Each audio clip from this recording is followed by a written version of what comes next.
நலாஸ் நாட்டு சர்க்கரை நலமுடன் வாழ நலாஸ் இந்தியாவிலேயே நாட்டு சர்க்கரைக்கு ISI முத்திரை மற்றும் அக்மார்க் அங்கீகாரம் பெற்ற ஒரே நிறுவனம். தொடர்புக்கு 9047045000. நெல்லையில் மாநகராட்சி முன்னாள் அதிகாரி வீட்டில் 11 மணி நேரத்திற்கும் மேலாக லஞ்ச ஒழிப்புத்துறை போலீசார் சோதனை நடத்தி வருவது பெரும் பரபரப்பை ஏற்படுத்தியுள்ளது.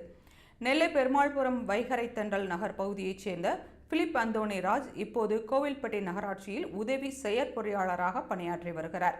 கடந்த சில ஆண்டுகளுக்கு முன்பாக நெல்லை மாநகராட்சியில் ஸ்மார்ட் சிட்டி திட்டத்தின் கீழ் உதவி செயற்பொறியாளராக பணியாற்றியுள்ளார். இந்நிலையில் பிலிப் அந்தோணி ராஜ் வருமானத்திற்கு அதிகமாக பல லட்சம் ரூபாய் மதிப்பிலான சொத்துக்களை சட்டவிரோதமாக சேர்த்ததாக நெல்லை மாவட்ட லஞ்ச ஒழிப்புத்துறை அதிகாரிகளுக்கு புகார்கள் வந்தன.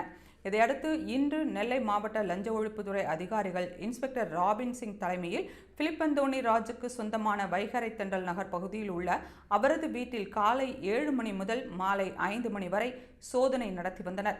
நடத்தப்பட்ட ஆய்வில் பல்வேறு ஆவணங்கள் கைப்பற்றப்பட்டுள்ள நிலையில் அதிலுள்ள விவரங்கள் குறித்து மாநகராட்சி அதிகாரிகள் குடும்ப உறுப்பினர்களிடம் தீவிர விசாரணை மேற்கொள்ள உள்ளதாக தகவல் வெளியாகியுள்ளது.